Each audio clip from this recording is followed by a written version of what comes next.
আমার রব বললেন, এ ফেরেশতারা, তাহলে তোমাদের মধ্যে কারা কারা দুনিয়াতে যাবে আমি তাদেরকে মানুষের খুন গুনাহবলি দিয়ে দেব।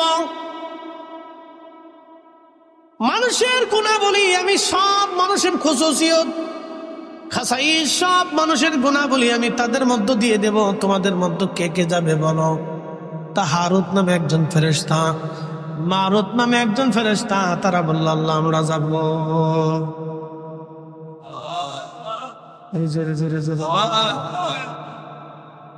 হারুত আর মারুত দুইজন রাজি হয়ে গেল। ফেরেশতারা বলে, হারুত আর মারুত ওই দুইজনেই যাবে। আল্লাহ তাদেরকে আসমান থেকে দুনিয়াতে পাঠাইলেন মানুষের আকৃতি দিয়ে। সুবহানাল্লাহ বলবেন? সুবহানাল্লাহ। কিসের আকৃতি? মানুষের। ফেরেশতা কিসের তৈরি? জোরে বলেন, আরো জোরে। তারা মায়ের পেট থেকে আসে নাই, সরাসরি আল্লাহ নূরের তৈরি ফেরেশতারে মানব আকৃতি দিয়ে দুনিয়াতে পাঠাইলেন। শুধু মানব আকৃতি দেন নাই, মানুষের গুণাবলীও আল্লাহ তাদের মধ্যে দিয়ে দিলেন। আল্লাহ পারেনি? যদি বলেন পারেনি, তো সরাসরি নূরের তৈরি ফেরেশতারে যদি মানবী আকৃতি দিই, গুণাবলী দিয়ে, কাম, ক্রোধ, লোভ, মোহ, হিংসা, কামনা, বাসনা, ক্ষুধা, যন্ত্রণা, অভাব, অভিযোগ, তামান্না, বাসনা, যা যা আছে নেগেটিভ পজিটিভ সব দিয়ে যদি আল্লাহ দুনিয়াতে সরাসরি মানবের রূপ দিয়ে, মানবের গুণাবলী দিয়ে যদি মানুষ ফেরেশতাকে নূরের তৈরি ফেরেশতারে আল্লাহ দুনিয়াতে পাঠাইতে পারে, তাহলে মায়ের পেটের মাধ্যম দিয়ে আল্লাহকে আমার রসুল নূরের নবীরে দুনিয়াতে পাঠাইতে পারে না? খালি আমাদের দেশের আজাইরা যুক্তি আর কি।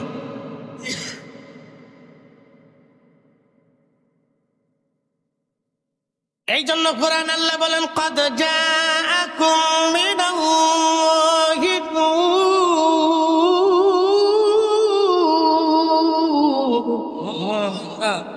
আমি আল্লাহর পক্ষ থেকে তোমাদের মাঝে আমি একজন নূর পাঠাইলাম, নূরওয়ালা পাঠাইলাম, নূরওয়ালা। ইয়া আইয়ুহান নাবিয়্যু ইন্না আরসালনাকা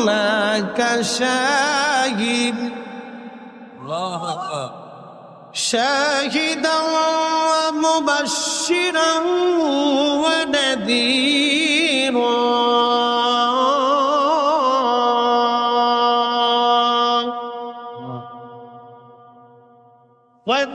وداعيا إلى الله بإذنه وسراجا منيرا।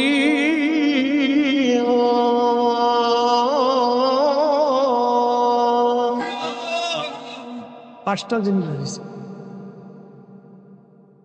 আমি আমার রাসূলকে পাঁচটা জিনিস দিয়ে পাঠাইছি। পাঠিয়েছি সুসংবাদ প্রদানকারী, শাহিদ বানাইয়া।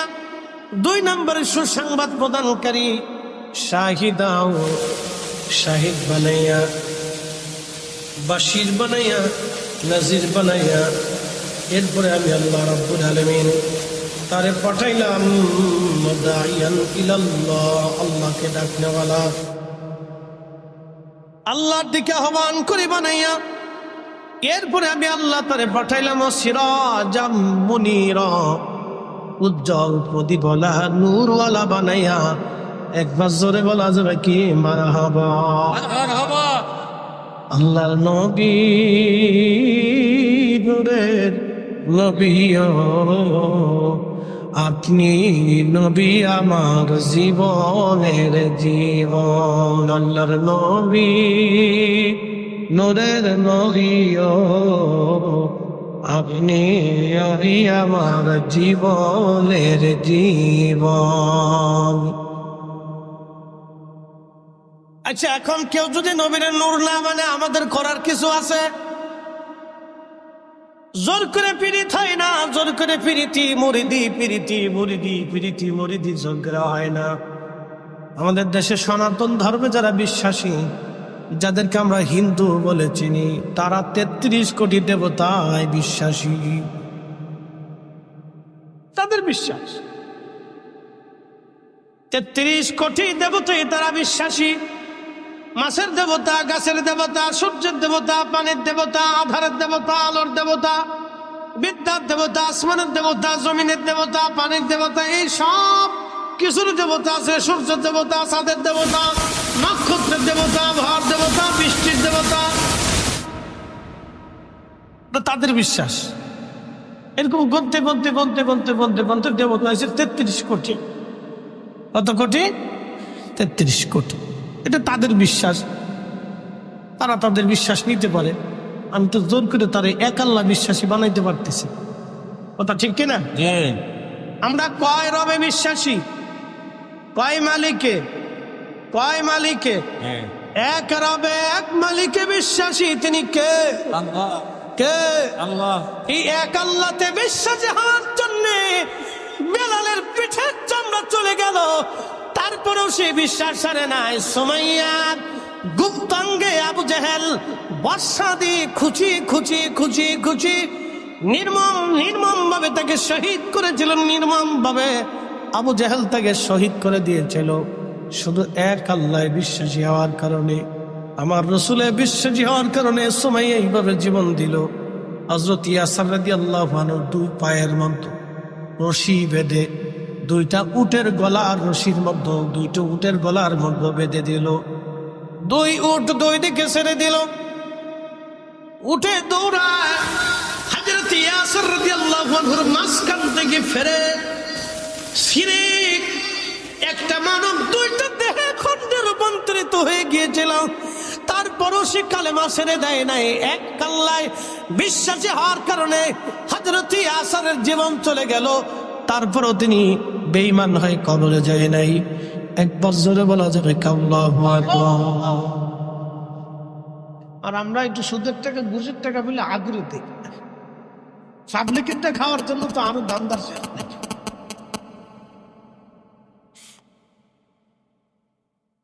টেবিলের নিচে নেওয়ার জন্য পাগল। আমাদের দেশের যুবকগুলি বৈষম্য বিরোধী আন্দোলনে মরে গেল। তাদের কথা আমার দেশে আমি শিক্ষা গ্রহণ করেছি। চাকরি নিতে ঘুষ নেব কে? ঘুষ দেব কে? এই প্রথা বাতিল করার জন্য কত ছেলেরাই তো মরে গেল। আচ্ছা আপনারা বলেন ঘুষ কি বন্ধ হয়েছে? যে ছেলেরা জীবন দিল জীবনটাই বৃথা হয়ে গেল বাবা। ঘুষ প্রথা বন্ধ হয়নি। হুজুর ঘুষ প্রথা কিভাবে বন্ধ হবে? একটা পদ্ধতি দিয়ে দেশে ঘুষ দুর্নীতি সব বন্ধ হয়ে যাবে, একবারে 0 টলারেন্সে চলে আসবে যদি ইসলামিক আইন প্রথা। একটা পদ্ধতি আছে, এছাড়া বাকি আর যত পদ্ধতি আবিষ্কার করেন কোন পদ্ধতিতে বন্ধ হবে না।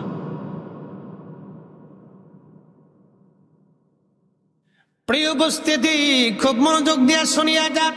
না কষ্ট হচ্ছে আপনাদের? একসাথে বলেন তো আল্লাহু আকবার।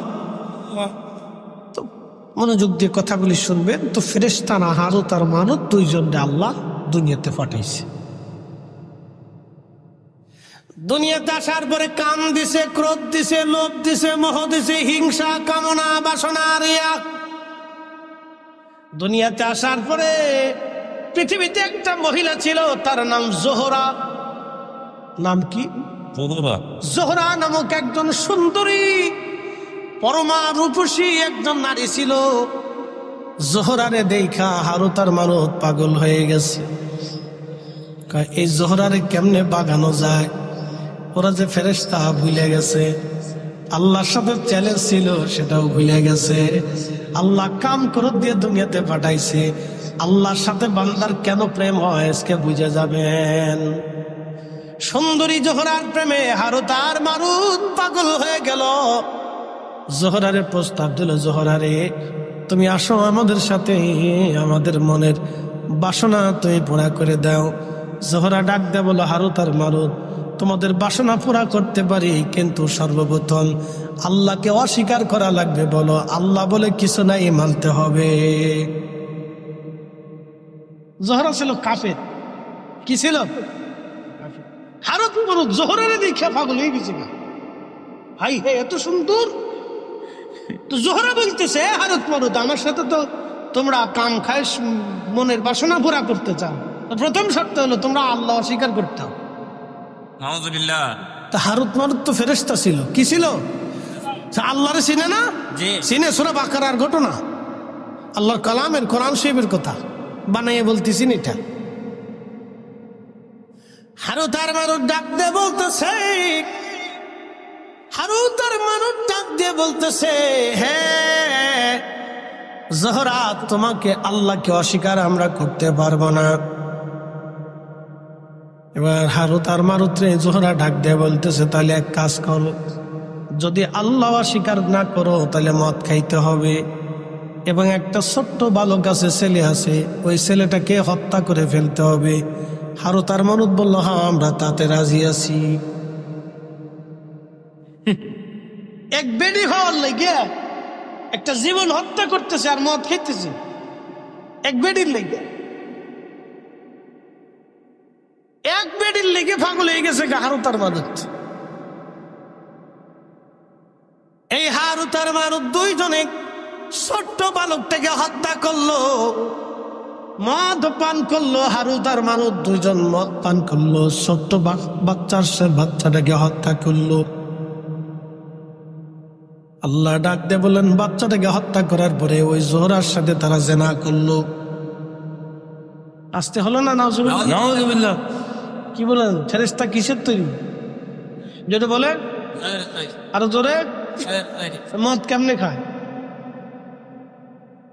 মানুষের গুণাবলী আল্লাহ দিয়ে দিচ্ছে। আমাদের রাসূল নূরে, কিন্তু গুণাবলী মানুষের। কি কথা কন না কেন? তিনি মানুষ, কিন্তু সৃষ্টির আসল নূর। আপনি মানলেও মানেন, না মানলেও না মানেন, ও তো আমাদের কিছু আসে যায় না।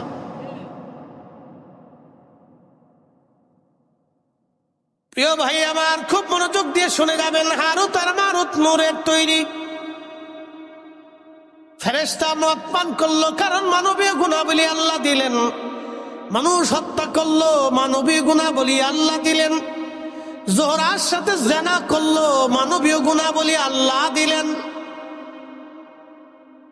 আল্লাহ তখন ডাক দিলেন, হারুত আর মারুত, ও হারুত আর মারুত, আমি আল্লাহ পাঠাইলাম দুনিয়াতে পরীক্ষা করার জন্য, কিন্তু তোমরা তো পরীক্ষায় ফেল করলো। তোমরা ফেরেশতা হওয়া সত্ত্বেও আমার আসমান জমিন ঘুরে ঘুরে তোমরা দেখেছো, আমি আল্লাহ রাজত্ব দেখেছো, আমি আল্লাহ সব তোমরা জানো, সব দেখেছো। দেখার পরেও তোমরা দুনিয়াতে যেয়ে ভুলে গেলা। আর আমার মানব জাতির আমি কিছুই দেখাই নাই, শুধু তারা দুনিয়া দেখে, আমি আল্লাহর কথা শুনে বিশ্বাস করে তারা সিজদার মধ্যে যায়। সুন্দরী নারী পাওয়ার পরেও তারা জানা করে না। খাবার হাম্মাদের কার্টুন দূরে দূরে রাস্তার উপর দিয়ে থাকার পরেও তারা খায় না। ও ফেরেশতারা রে, এবার তো বুঝলে কেন আমার বান্দারা শ্রেষ্ঠ এবং কেন তাদের ইবাদত আমি আল্লাহ পছন্দ করি। একবার জোরে বলা যাবে কি মারহাবা। আল্লাহ বানাইলেন এত জাতি, হইল না তার প্রেম প্রীতি। ঠিক কিনা? আল্লাহ বানাইলেন কত জাতি, হইল না তার প্রেম প্রীতি। অবশেষে মানুষ বানায়, অবশেষে মানুষ বানায় প্রেমের কারণে। প্রেমের ডোরি বান্দরে মদিনার সঙ্গে। প্রেম হবে কার সাথে? জোরে বলেন, আরো জোরে। আল্লাহর সাথে প্রেম হবে। আল্লাহ ডাক ডেকে হারুত আর মারুত রে, ও হারুত আর মারুত, আমি আল্লাহ মানব জাতি বানাইয়া কাম দিলাম, ক্রোধ দিলাম, লোভ দিলাম, মোহ দিলাম, হিংসা, কামনা, বাসনা সব দেওয়ার পর আমার বান্দারা আমি আল্লাহর ভয়ে হুকুমে মাথা নত করে থাকে। তারা আমি আল্লাহ দেখে নাই, আমি আল্লাহর আসমান জমিন জগৎ কবর হাসর জান্নাত জাহান্নাম তারা কিছুই দেখে নাই। কিন্তু তোমরা ফেরেশতারা সব দেখার পরেও, তোমরা সব দেখার পরেও আমি আল্লাহর কুদরত, আসমান জমিন ভূমণ্ডল নবমণ্ডল সব কিছু দেখার পরেও হারুত আর মারুত দুনিয়ার ভিতরে যাইয়া মদ পান করলা, মানুষ হত্যা করলা, জোহরার সাথে তোমরা জেনা করলা। হারুত আর মারুত রে, তোমাদের জন্য আসমানের দরজা বন্ধ করে দিলাম, আর কোনদিন তোমরা আসমানে ঢুকতে পারবে না। কারণ তোমরা মদ পান করছো, হারাম খাইছো। আমি আল্লাহ পবিত্র, আমি পবিত্রটাকে ভালোবাসি, আমি আল্লাহর জায়গা পাক, অতএব পাককে আমি পছন্দ করি। তোমরা যেহেতু না পাক হয়ে গেছো, অতএব আর আমি আল্লাহর আসমানে ঢুকতে পারবা না, তোমরা দুনিয়াতেই থাকো। কিয়ামত পর্যন্ত তারা শাস্তি ভোগ করতে থাকবে। এরপরে যদি আল্লাহ দয়া করে মাফ করেন, সেটা আল্লাহর দয়া।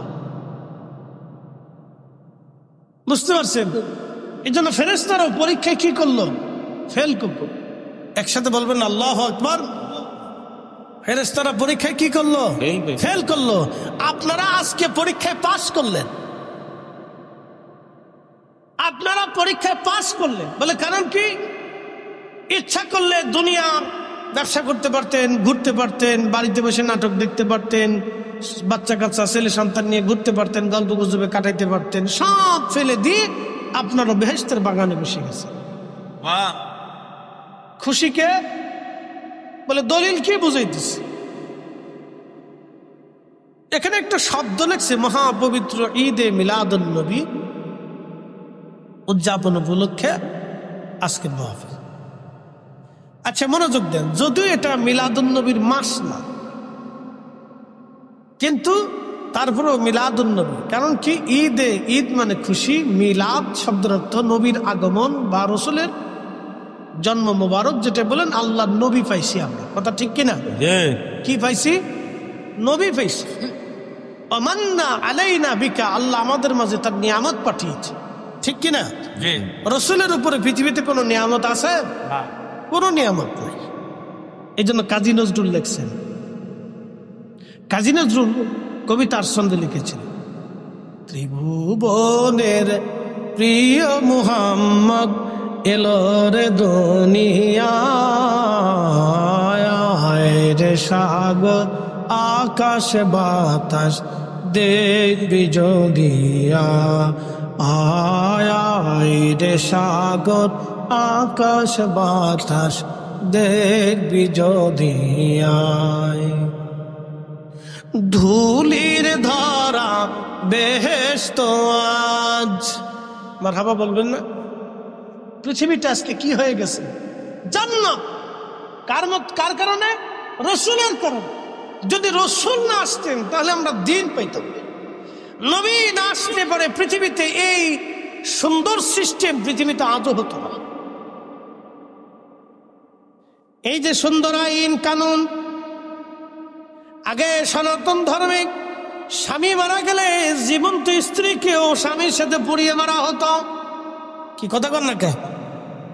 আগে দেখা যায় তো ওই যে কি বলে, বড় বড় ধনী যারা, তারা বড় বড় প্রতিমার সামনে তারা যাইতো, মন্দিরে তারা যাইতো। গরিব যারা ছিল তারা মন্দিরে ঢুকতে পারত না। কিন্তু মুসলমানরা আসার পরে দেখলো ধনী আর দরিদ্রের কোনো বৈষম্য নাই। যেই কাতারে ধনী দাঁড়াবে সেই কাতারে গরিবও দাঁড়াবে, যেই কাতারে রাজা দাঁড়াবে সেই কাতারে প্রজাও দাঁড়াবে। এটার নাম মসজিদ, এটাই আল্লাহর ঘর, এটাই আল্লাহর আইন। কেউ খাবে কেউ খাবে না, কেউ ঘুমাবে কেউ ঘুমাবে না, তা হবে না, তা হবে না। ঠিক কিনা? এটার নাম মুসলমানিত্ব।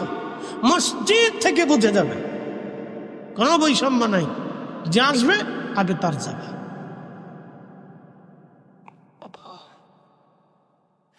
জাগে আসবে আগে তার জায়গা, তার কাতার। তবে হ্যাঁ, সে যদি উঠা কাউকে জায়গা দেয় সেটা ভিন্ন।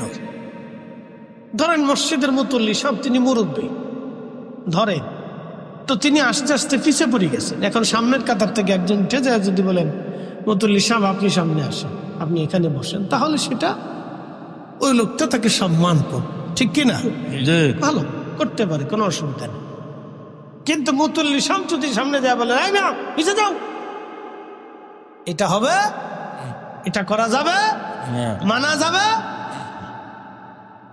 এটাই যে যেখানে জায়গা পাবে সে সেখানে দাঁড়াও। আচ্ছা ধরেন নামাজ চালু হয়ে গেছে, শুরু হয়ে গেছে, ইমাম সাহেব বলতেছে আলহামদুলিল্লাহি রাব্বিল আলামিন আর রহমানির রহিম। এখন এলাকার এমপি সাহেব মসজিদে ঢুকলেন, ঢুকে যায় ইমাম সাহেবের পিছনে যা আছে তারা ধাক্কা দিয়ে টাইনে পিছনে সরাই দিয়ে এমপি সাহেব সামনে দাঁড়ায় যাবে। কি কথা বলেন? মসজিদে মুসল্লিরা মানবে? সমাজ মানবে?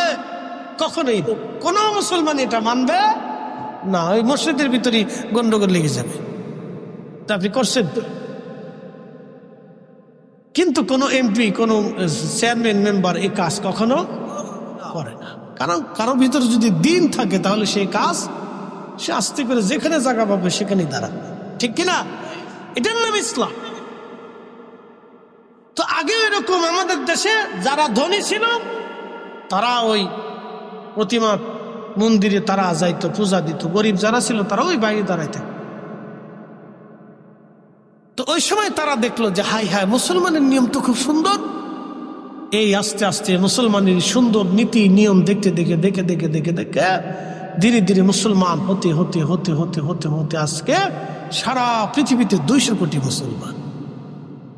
একসাথে বলবেন না আল্লাহু আকবার। প্রিয় উপস্থিতি, খুব মনোযোগ দিয়ে কথাগুলি শুনবেন।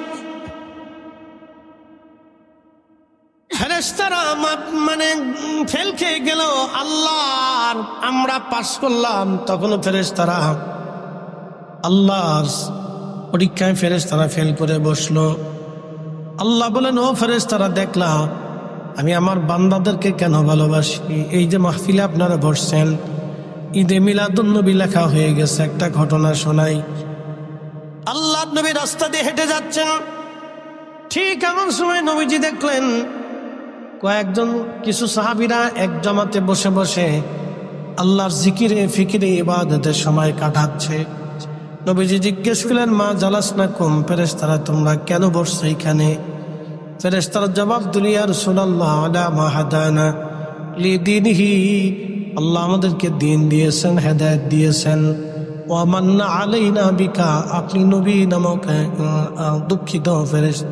সাহাবীরা আল্লাহ নবীকে ডাক দেয়া বললেন, নবীজি বললেন, সাহাবীরা তোমরা কি করো? তোমরা এখানে কেন বসছো? বসে বসে কি করতেছো?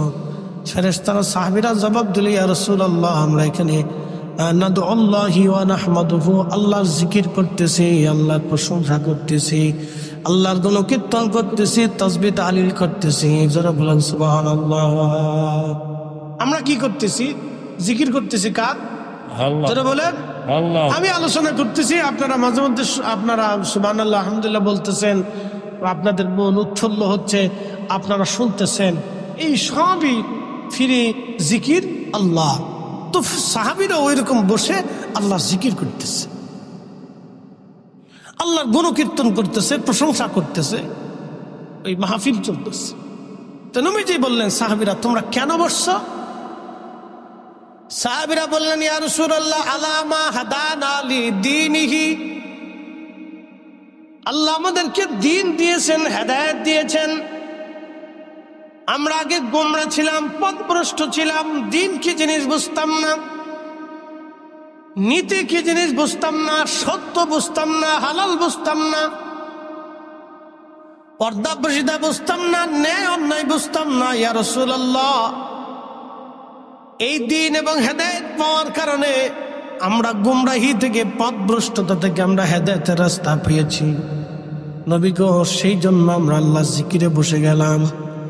এরপরে সাহাবীরা আরো একটা শব্দ বলেন, আমান্না আলাইনা বিকা, আপনি নবী নামক মহা নিয়ামত আল্লাহ আমাদেরকে দিয়েছেন।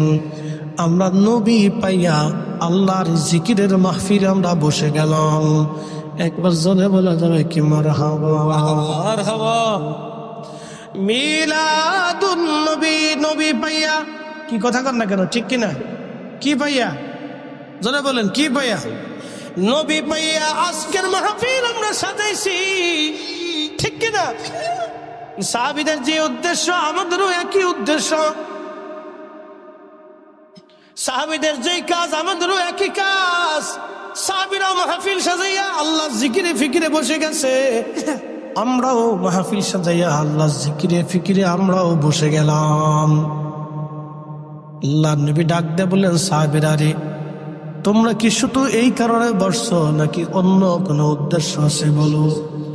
সাহাবীরা জবাব দিল, ইয়া রাসূলুল্লাহ, আল্লাহর কসম করে বলি আমাদের আর কোনো উদ্দেশ্য নাই, আমাদের উদ্দেশ্য একটাই, আমরা আল্লাহর জিকিরে বসছি দিন পাইয়া এবং নবী পাইয়া, দিন পাইয়া নবী পাইয়া।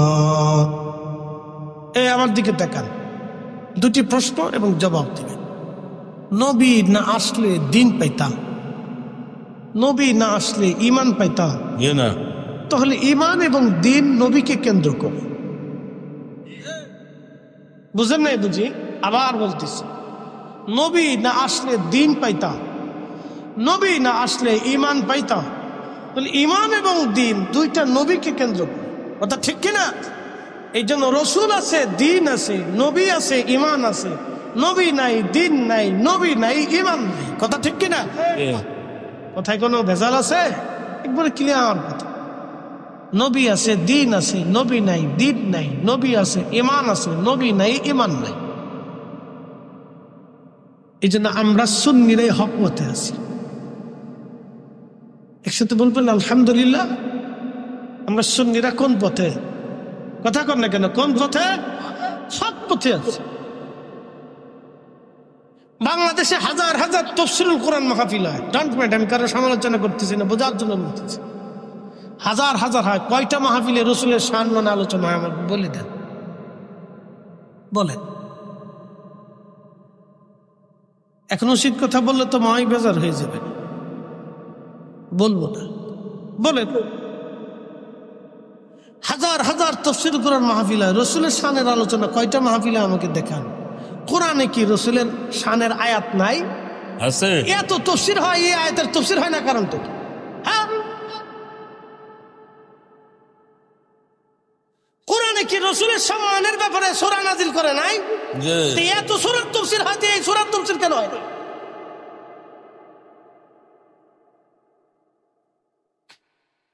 এগুলো তার মানে বোঝা গেল কিছু বৈষম্য আছে,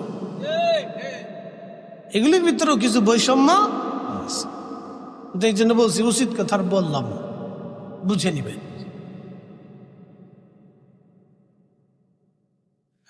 মুসলমান খুব বুঝো, ভালো করে শুনিয়া দেবেন। সাহাবীরা বললেন, ইয়া রাসূলুল্লাহ, আল্লাহর কসম করে বলি আমাদের আর কোনো উদ্দেশ্য নাই, আপনি নবী পাইয়া, দিন পাইয়া আমরা মাহফিল সাজাই দিয়েছি। ইয়া রাসূলুল্লাহ, নাদউল্লাহি ওয়া নাহমাদুহু, আমরা আল্লাহর গুণকীর্তন করতেছি এবং আল্লাহকে ডাকতেছি, আল্লাহর হামদ আমরা করতেছি। নবীজি বললেন, সাহাবীরা তোমরা আমার ছাত্র, তোমাদেরকে সন্দেহ করতেছি, বিষয়টা এরকম না। তোমাদেরকে সন্দেহ করতেছি, বিষয়টা এরকম না সাহাবীরা রে। এজন্যই তোমাদেরকে কসম করাইতেছি, এজন্য কসম করাইলাম তোমাদেরকে সাহাবীরা। ফাতানি জিবরিল আলাইহিস সালাম, জিবরিল আমার কাছে এসেছিল। ফাখবিরিনি, আমার কাছে খবর দিয়ে চলে গেছে। তোমাদের এই মজলিসখানা দেখে আল্লাহ এত খুশি, ইউবাহিবুকুমুল মালায়েকা, সমস্ত ফেরেশতাদের সামনে আল্লাহ গর্ব করতেছে, অহংকার করতেছে, গর্ব করতেছে, অহংকার করতেছে। চিৎকার মেরে জোরে বলেন আল্লাহু আকবার। তাহলে এই মাহফিলগুলি হলে প্রেম হয় কার সাথে? জোরে বলেন, কার সাথে? এই মাহফিলগুলি বসলে প্রেম হয় আল্লাহর সাথে। মিলাদুন নবী, নবীর আগমনের মাহফিলে বসলে প্রেম হয় আল্লাহর সাথে। প্রত্যেক দুনিয়ার মানুষ বেদাত বেদাত চিল্লাইলেও ও সাতা আমাদের কিছুই যায় আসে না। কথা বলেন ঠিক কিনা? খুশি হয় কে? খুশি হয় কে? আল্লাহ নিজে খুশি। ইউবাহিবুকুমুল মালায়েকা, আল্লাহ রাসূল তার জবান দিয়ে বলতেছে, ফেরেশতা সাহাবীরা তোমাদেরকে সন্দেহ করতেছি না। ফাখবিরিনি, জিবরাইল আমার কাছে খবর দিয়ে গেছে, বলে গেছে তোমাদের এই মজলিস দেখে আল্লাহ तमाम ফেরেশতাদের সামনে তোমাদেরকে নিয়ে আল্লাহ অহংকার করতেছে। অতএব এই মাহফিলটা অনেক দামি মাহফিল, অনেক মর্যাদা বলা মাহফিল। এখন দুনিয়ার মানুষ বেজার হলে আমাদের বাবা কিছু করার থাকে না। আমরা দুনিয়ার মানুষের ভালো মন্দ খুশি বেজার দিয়ে মাহফিল সাজাবো। আমরা আল্লাহকে খুশি করার জন্য মাহফিল সাজাবো। কথা বলেন ঠিক কিনা? আমরা আল্লাহকে খুশি করার জন্য মিলাদুন নবীর মাহফিল সাজাবো। কথা বলেন ঠিক কিনা? কে খুশি হলো বেজার হলো বেদাত ফতোয়া দিলে ওগুলি আমাদের দেখার সময় নেই, ওগুলি দেখা যাবে না। আপনার কাজ আপনাকে তো চালাইতে। তো আল্লাহর সাথে বান্দার কেন প্রেম হয় মুখতাসার আপনাদেরকে বুঝাইলাম। কেন বান্দার সাথে আল্লাহর প্রেম হয়। এবার রমজানে চলে যায়। রমজানে ইফতারির সময় রয়েছে, ওই ইফতারির সময় বান্দা যখন হাত ঘুরায় তখন ফেরেশতাদের সামনে আল্লাহ ডাক দেয়, ফেরেশতারা, এই ফেরেশতারা, তোমরা না বলছিলে এই মানব জাতি সৃষ্টি করেন না এরা ফাসাদ করবে, মারামারি করবে, কাটাকাটি করবে, অন্যায় করবে, অশ্লীল কাজ করবে, রক্তপাত করবে, ওয়াসফিকুদ্দিমা, তারা রক্তপাত করবে। ও নাহনু নুসাব, নেগেটিভ পজিটিভ দিছি, ক্ষুধা দিছি, তৃষ্ণা দিছি, ক্ষুধা দিয়েছি, তৃষ্ণা দিয়েছি। আমার বান্দা সারাদিন না খেয়েছে, সারাদিন তৃষ্ণায় তার কলিজা শুকাই গেছে, পানি আছে, খাবার আছে, বান্দা হাত লড়ায় কিন্তু খায় না। আমি আল্লাহর সীমা না আসা পর্যন্ত, হুকুম না আসা পর্যন্ত বান্দা খাবে না। আমি হুকুম দিয়েছি মাগরিবের আজান হবে, তারপরে বান্দা ইফতার করবে। ফেরেশতারা, তোমরাই বলে খালি ইবাদত করো, তোমরাই বলে আমি আল্লাহর জিকির করো, তোমরাই বলে আমার হামদ করো। দেখো আমার ফেরেশতারা খাবার সামনে ইফতার নিয়ে বসে রয়েছে, আমার কত বান্দা ইফতার নিয়ে বসে আছে। ফেরেশতারা, ফেরেশতারা, আল্লাহ পাক অহংকার করতে থাকে। একসাথে বলা যাবে আল্লাহু আকবার। তখনই বান্দার সাথে কার প্রেম হয়? আল্লাহ। বান্দার সাথে কার প্রেম হয়? আল্লাহ ডাক দেখে, ফেরেশতারা যা, আমি আমার বান্দার জীবনের সব গুনাহকে মিটিয়ে দিলাম, মাফ করে দিলাম। সুবহানাল্লাহ। প্রেম হয় কার সাথে? প্রেম হয় কার সাথে? আল্লাহর সাথে প্রেম। এই জন্য দুনিয়ার মুখ থেকে আপনাকে বের হয়ে এসে যখনই সেজদার মধ্যে পড়ে যাবেন তখনই রাত খুশি হয়ে যাবে, বান্দার সাথে আল্লাহর প্রেম হয়ে যাবে। ও আজ আমি একবারে শেষ করে দিব, শেষ পর্যায়ে চলে আসতেছি। আর একটা ঘটনা শোনাবো, একটা কাসাস শোনেন তাদেরকে। আল্লাহ রসুলের জীবনের ঘটনায় প্রিয় নবীজি ওই এক মেলাতে গেছে। আমাদের দেশে বিভিন্ন জায়গায় মেলা হয় না, আজারে বাজারে ফাজের মেলা না, তখনকার দিনে বাণিজ্য মেলা হতো। পৃথিবীর বিভিন্ন দেশ থেকে বিভিন্ন ধরনের লোকজন এসে বিভিন্ন মাল সামানা পণ্য সামগ্রী নিয়ে মদিনাতে এসে বাৎসরিকভাবে 1 মাস 2 মাসের জন্য তারা এই পণ্য সামগ্রী বিক্রি করত। তো বিরাট বড় মেলা বসছে, বাণিজ্য মেলা। তো মহিলারা, বাচ্চা কাচ্চারা, বিভিন্ন ধরনের লোকজন বিভিন্ন দেশের পণ্য সামগ্রী কেনার জন্য গেছে। ধরেন চাঁদপুরের কচুয়াতে যদি একটা মেলা বসে, সিরিয়ার থেকে, মিশর থেকে, আরব থেকে, ভারত থেকে, পাকিস্তান থেকে, আফগান থেকে, বিভিন্ন দেশ থেকে বিভিন্ন পণ্য সামগ্রী নিয়ে আসছে, তখন আপনাদের চিন্তা হবে যে তাহলে আমরা একটু ঘুরে দেখে আসি আফগানের মাল কেমন, পাকিস্তানের মাল কেমন, ওই সিরিয়ার মাল কেমন, আরবের মাল কেমন। কেনার জন্য একটা মানুষের উৎসাহ থাকে না? তা ধরেন আমাদের ওইরকম উৎসুকতা মন থাকে যে দেখে আসি যে আরবিয়ানরা কেমন জুব্বা পরে বা পাকিস্তানিরা, আফগানিরা কেমন পোশাক পরে, তা আমরা একটু ঘুরে ঘুরে দেখে কিনে নিয়ে আসি। তো ঠিক এরকম এক ধরনের মেলা আল্লাহ নবীও গেছে। তো এক মহিলা আর তার বাচ্চা হারিয়ে গেছে, বাচ্চা খুঁজে পাইনি। তো মা তো হাজার হলেও তো মা, বিন্দু মাত্র হলেও তো দয়া মায়া মার ভিতরেই বেশি থাকে। সবার থেকে মাই সন্তানকে বেশি ভালোবেসে থাকে, কারণ ও পেটে ধারণ করে মার রক্ত, মার পানি, মার গোশত, মার শরীরের সাথে, মার চর্বির সাথে, মার নিঃশ্বাসের সাথে, মার খাবারের সাথে, মার পুষ্টির সাথে আমাদের শরীরটা অ্যাডজাস্ট থাকে, আমাদের শরীরটা মেসিং থাকে। যার কারণে মার দয়া বেশি।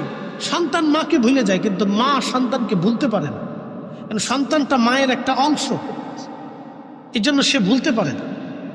মার খুব মায়া লাগে, সন্তানের জন্য খুব মায়া লাগে, সন্তান ভুলে যায়, সুন্দরী বউ পাইছে চলে গেছে, আর খোঁজ খবর নাই। এরকম বহু ছেলে আছে বাংলাদেশে, বহু ছেলে আছে সুন্দরী বউ পাইছে, বাড়ি থেকে জুদা হয়ে চলে গেছে, মার খোঁজ খবর নেয় না, পয়সা করি দেয় না, কিন্তু মা বলতে পারে না। এই মার শরীরের অংশ তো, মার ব্লাড, মার গোশত, মার চামড়া, মার নিঃশ্বাস, মার পুষ্টি থেকে সন্তানের পুষ্টি, যে মা বলতে পারে না।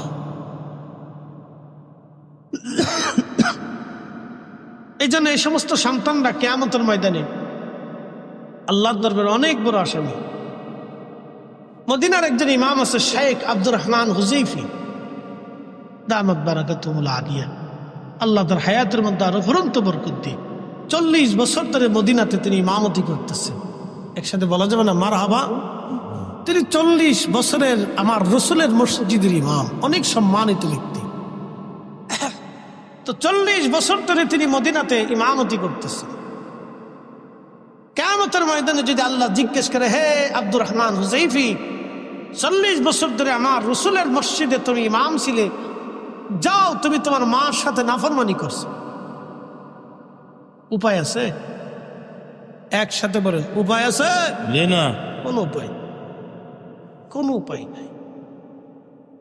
তো ওনাদের যদি এই উপায় হয়, তাহলে আমাদের কি হবে? একই কথা। তো সন্তান হারিয়ে গেছে, মা সন্তান খুঁজে পায় না, পায় না, পায় না, পায় না, পায় না। বহু সময় পরে সন্তানটাকে পাইলো, পাওয়ার পরে মা সন্তানটাকে জড়িয়ে ধরে ধরে কাঁদতেছে। আল্লাহ নবী ডাকতে বললেন, সাহাবীরা রে, এই মহিলা কি জন্য কান্না করে বলবানি? সাহাবীরা জবাব দিলেন, ইয়া রাসূলুল্লাহ, এই মহিলা বাচ্চা হারিয়ে গিয়েছিল, বাচ্চাটা খুঁজে পেয়েছে। খুশি রাতিসজ্জে বাচ্চা কোলে নিয়ে মহিলা সন্তানের জন্য কান্নাকাটি করতেছে। নবী বললেন, এর কি দুঃখের কান্না না সুখের কান্না? বলে, হুজুর, এটা সুখের কান্না, এটা দুঃখের কোনো কান্না না। আল্লাহ নবী ডাক দিয়ে বলেন, সাহাবীরা রে, সন্তান ফিরে আসার কারণে একটা মা এইভাবে যদি খুশি রাতিসজ্জে কান্না করে, সাহাবীরা রে, আল্লাহ দয়া মায়া ভালোবাসাটাকে 100 ভাগে আল্লাহ ভাগ করেছেন। 1 ভাগ দয়া আল্লাহ নিজের কাছে, তাম সৃষ্টির মধ্যে 1 ভাগ দয়া আল্লাহ বন্টন করে দিয়েছেন, আর 99 ভাগ দয়া আল্লাহ তার নিজের কাছে রেখেছেন। একবার জোরে বলা যাবে আল্লাহু আকবার। তুমি রহমান, তুমি মেহেরবান, তুমি রহমান, তুমি মেহেরবান। অন্ধ গাহে না শুধু তোমার গুণগান, অন্ধ গাহে না শুধু তোমার গুণগান, বুঝে বুঝে না তবু শান। তুমি রহমান, তুমি মেহেরবান।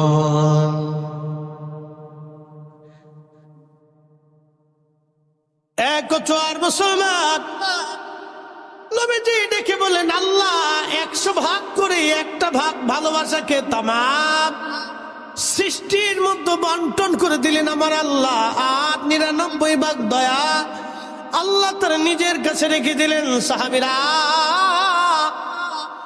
এই মা সন্তান ফিরে পাওয়ার আনন্দে খুশিতে কান্না করে দিয়েছে। এ সাহাবীরা রে, যখন কোন বান্দা অপরাধ করে গুনাহ করে তওবা করে ফিরে আসে আল্লাহর দিকে,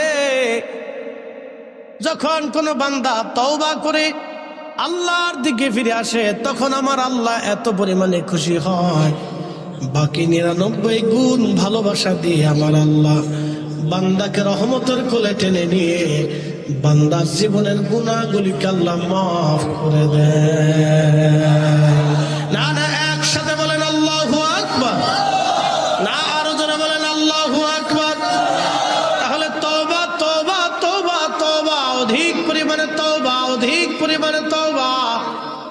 আল্লাহ আমাদের সবাইকে কবুল করে নিক। সকলে জোরে বলেন আমিন। আল্লাহুম্মা সাল্লি আলা সাইয়্যিদিনা। কালেকশন আছে, কালেকশন আছে, দেন না, ওটা দিলে দেন। না না না না কালেকশন মাওলানা। একটু জিকির করেন লা ইলাহা, জোরে লা ইলাহা হাসবি রাব্বি জাল্লাল্লাহ মা ফি কলবি গায়রু। আহা নূর মুহাম্মদ, বলি নূর মুহাম্মদ, পড়ি লা ইলাহা ইল্লাল্লাহ।